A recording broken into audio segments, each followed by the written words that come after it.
We're starting at 20 o'clock. Good afternoon, everybody. Welcome to Zoolife and Orana Wildlife Park. My name is Cass, and I will be having a wee chat with you guys all today. So first off, like I said, welcome. It is 1 o'clock in the afternoon here at Orana Wildlife Park, or we're in Christchurch in New Zealand.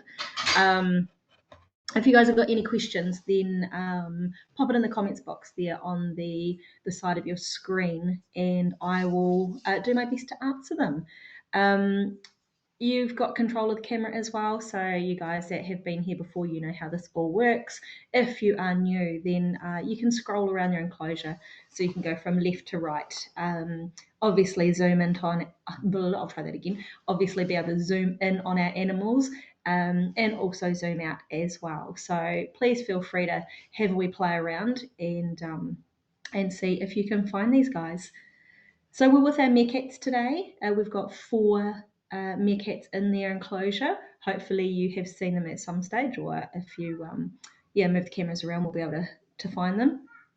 These guys are all slightly older, so 3 of our boys are 10-year-old boys, and with our oldest one, Maha, who is now 11 years old.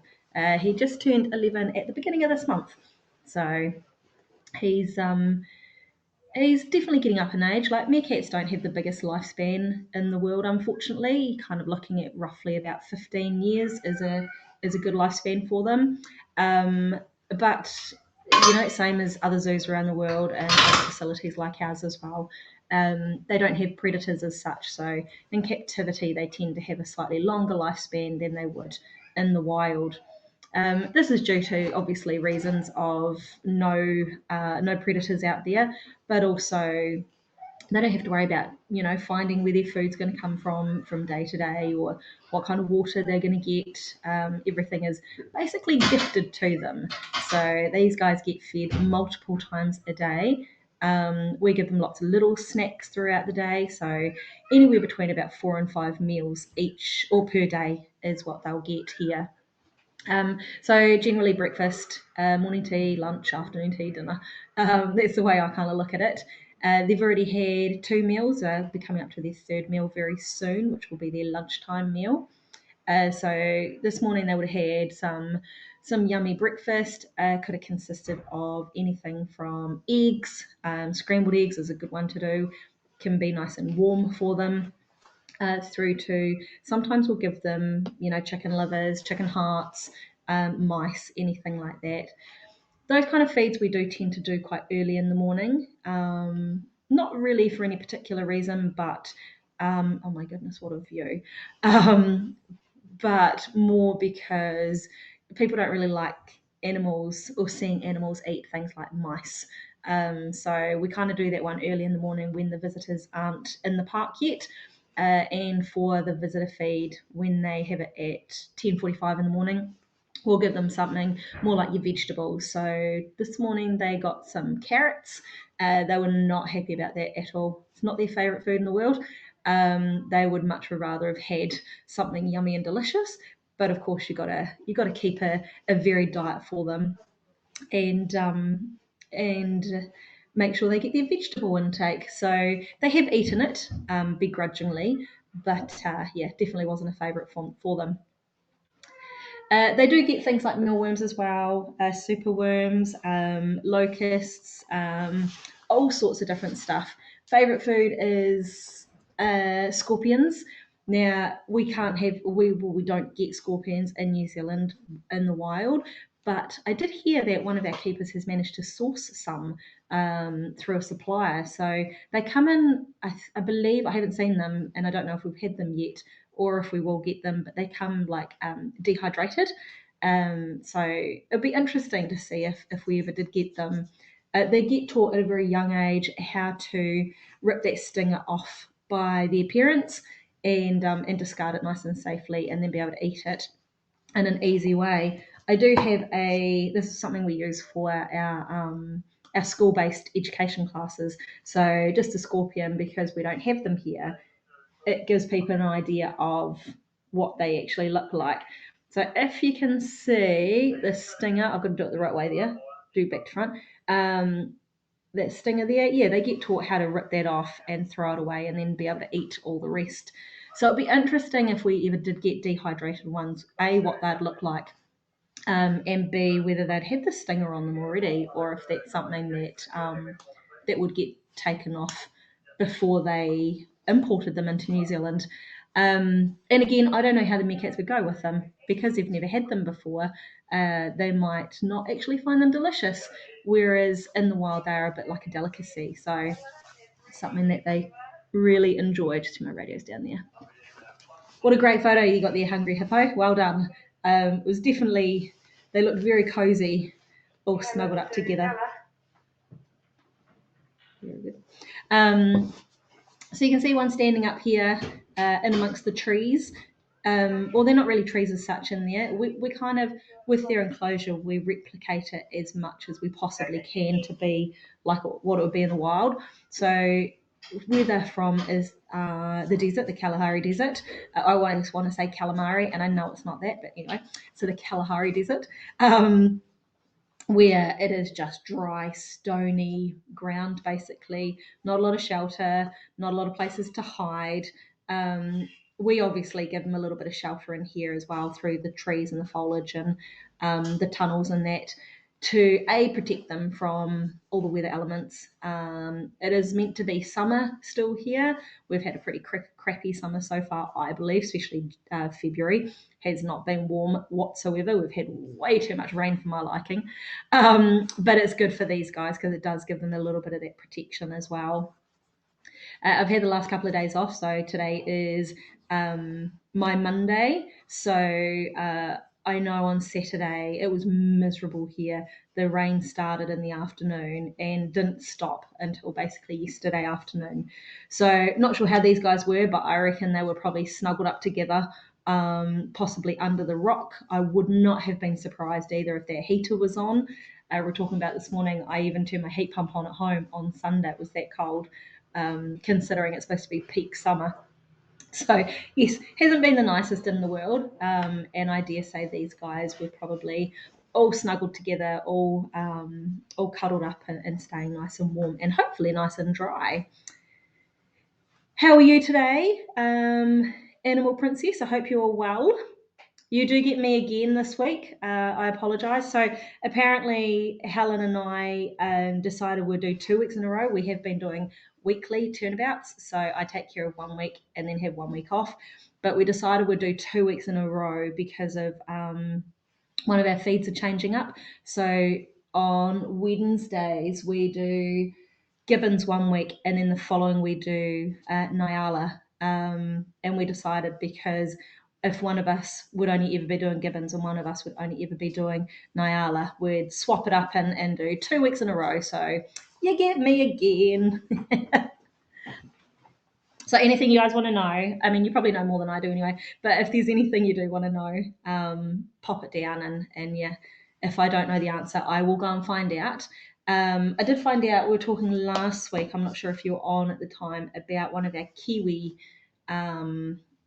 chicks, Frosty, let's say Foster, Frosty, and who mum was. So I did find out, if you're interested to know it all, but it is Montanya is the mum, not Susie. And I actually said yesterday, or last week, sorry, I thought Susie was mum, but no. Is Frosty a male or a female? I don't know yet. With birds, you don't find out the sex of them unless you do a feather sample. So I believe they have taken a feather sample and sent it off to get tested. So we should find out soon whether Frosty is a male or a female. So definitely let you know. So we're going to hopefully be able to pop down and see him over the next couple of days. I'm going to call him a he. Go and see him over the next couple of days as well. He's all tucked up in our conservation centre where we do a lot of our breeding for the native animals.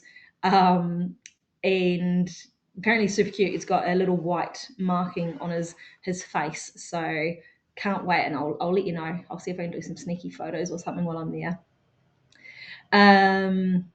Oh, you're rooting for a female. Excellent. I don't know what I want. I don't know if it doesn't really matter so much for Kiwi. I mean, female, obviously perfect because they're the ones that lay the eggs. or give birth, bless their souls. But then you need to have a male as well, so let's wait and see what happens. Yes, we do send the feathers off for testing. Yeah, so it's pretty cool. It's pretty amazing what they can do, these guys, all these days of being able to test and find out the sex of animals as well. I heard when I first started in this role a couple of years ago, I went out on section with the native team and we went to look at the tuataras out the back. And a lot of our animals have got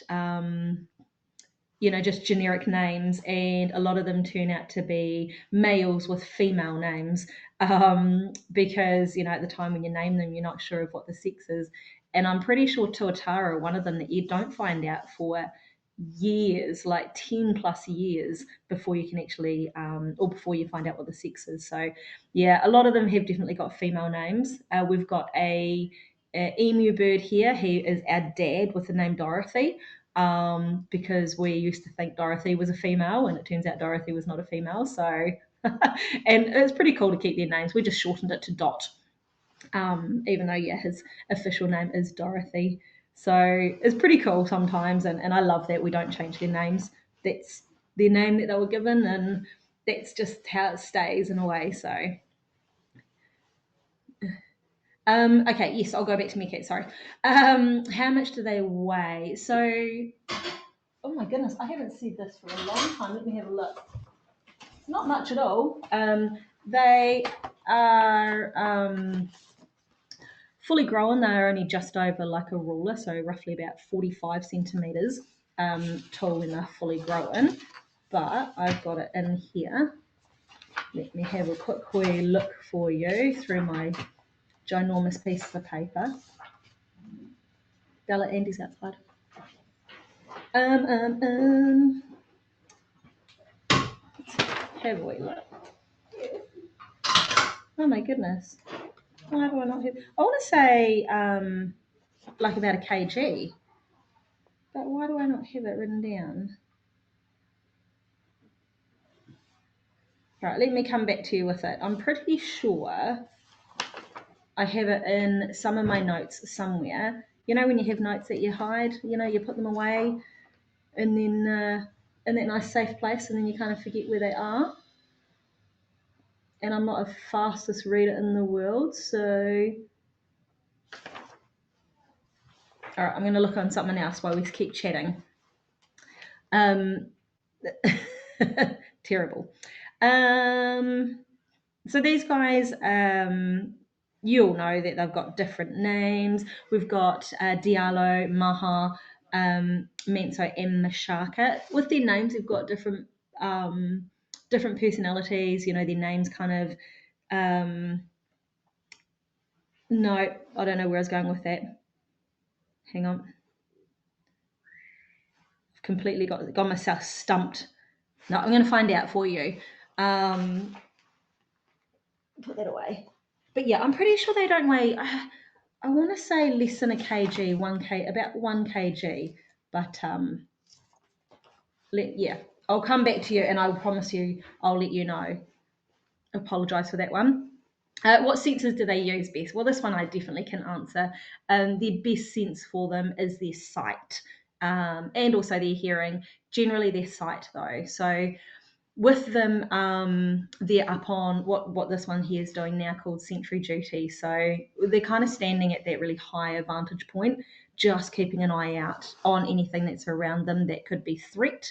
0.6 to 1 kg, amazing. There you go. So yeah, I kind of thought around about that 90 grams to a kg, up to about 1 kg. So thank you very much.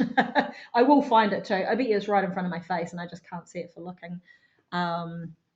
But yeah, so back to what they do. So standing up on sentry duty, they're always looking out, and so they can see out really far distances as well. So eyesight's really important for them. They've got, you can just see on him now that black circle around his eyes. This kind of acts as like a pair of sunglasses. So almost helps them see slightly further distances as well. The hearing is a really another important one for them. They can hear and feel like the vibrations on the ground of things like snakes coming along, jackals, anything like that. But also up in the sky, they can hear birds coming. Generally, they can see them a little bit quicker than they can hear them. When they do see something or hear something that's around, they let off, if you've never heard one before, it's kind of like a barking sound. So they've got multiple different vocalizations that they use. But this barking is, different sounds for different threats, basically. They kind of sound a little bit like a little yappy dog sometimes when you can hear them. We can often hear them in the office if our doors are open on a nice still day as well, hear them just barking away. So for our ones, there is no predators here for them as such, but helicopters and airplanes do fly over top of us. And so sometimes they think one of those big planes are a bit of a threat for them. They do have really good sense of smell as well, but definitely their sight would be number one, and then their hearing would be number two. So at least I could answer that question. Anything else you would like to know? What was I going to say? I don't know what I was going to say. No wonder these humans as lookouts. Absolutely. Yeah, they're pretty awesome. One of the most common questions we get here is, are they babies? Everybody thinks they're babies. So many years ago, we used to have an ad here on TV, and it made meerkats look really large, like really large animals. And I'm talking like, crikey, probably a good couple of feet tall. And so when people see them here, they all think that they're quite little. But no, this is a fully grown meerkat. So they're normally anywhere between probably about that 45, 50 centimeters long. So bigger than a ruler, bigger than a standard kids' school ruler, which is 30 centimeters long. You're probably looking at about 1.5 ones of those. But that's not from tail to top. That's more from like standing or seated, to the length of their body, basically. They're often sitting or standing up like that, and they use their tails as like a rudder or a kickstand from a bicycle. I heard one day, which I quite like that analogy, and it kind of keeps them all nice and balanced there. What have we got here? How interactive are they with their keepers? Very interactive, actually. Like, our keepers get into their enclosure daily, obviously, to clean it, and feed them as well. So some of the keepers are very different, which is the same any zoo you go to in the world. Some people are a bit more hands-on than others. Some people like these guys more than others as well. So some of our keepers will sit down in their enclosure, and it's entirely up to the animals whether they want to come over and climb all over them. And quite often, I know with one of our keepers, they've climbed into her jacket and snuggled up inside there, especially on cooler days as well. They get right in there and kind of it's nice and toasty warm inside our jacket. So, yeah. They have got really sharp claws. And so we don't do an encounter with our meerkats as much as we'd love to. We'd eventually be able to one day. We just don't have a entrance for people to get in gracefully. They have to kind of climb over the glass fence, which is not an ideal situation for anybody to be able to do.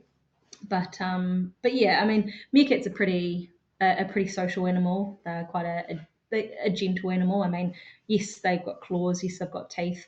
But on the whole, they are kind of food motivated too. So, what have we got here? I'll go back through these quickly. Do they bond to one, or are they social with everyone?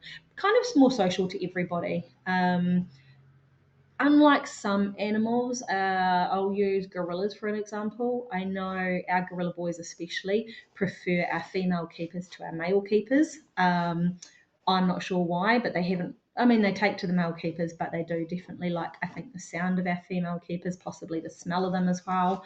Whereas the meerkats, it's any of their keepers really. They're not particularly worried whether it be a male or a female, or just any one of them. They're very curious as well, so they like to kind of get in under around your feet and annoy you to a point, to see what you're up to, and I think they're probably hoping that you've got something delicious to give them too. But we don't always give them food. We feed them multiple times a day, but sometimes we do like scent enrichments as well with them rather than food enrichments. So it's really good for them to be able to use their different senses, and also not always be rewarded or expect to be rewarded every single time you get something in there. So yeah, hope that I hope that answers your questions there, guys. But what are we looking at? 20 past 1. Man, that went fast. It was awesome. So you'll have the privilege of having me again tomorrow, but this time with Niala, not the Gibbons. So I need to do a little bit of brush up on my Niala knowledge, because this will be my first talk with them tomorrow. So I'll make sure that they put them on display for me. Anyway, you guys have a enjoyable rest of your day, and hopefully you'll be able to join me tomorrow. So we've got Niala tomorrow at 1 o'clock, and then we've got our rhinos again tomorrow afternoon. Sorry, at 3 o'clock our time. So thank you very much for joining me, and I will catch you all soon. See ya.